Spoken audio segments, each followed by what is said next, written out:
ไตก็เป็นเผ่าลาวเดียวกันตั้งอยู่ถิ่นฐานแห่งนี้หลายพันปีเป็นพี่น้องร่วมสันปองดองหลายเผ่าพงพันธุ์อยู่ห่วมอุดมการณ์นั่นคือสวรรค์เมืองลาวแนวโฮมนั้นเป็นมิงเขาเป็นบ่อโฮมเต้าความสามัคคีศาสตร์ลาวบทบาทสื่อเสียงแนวลาว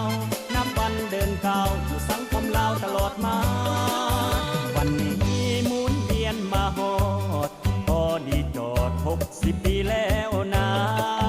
สลองให้สมเกียรติหรือซาแนวลาวสร้างศาสตร์ก้าวหน้านำพาศาสตร์ลาวก้าวเดินไป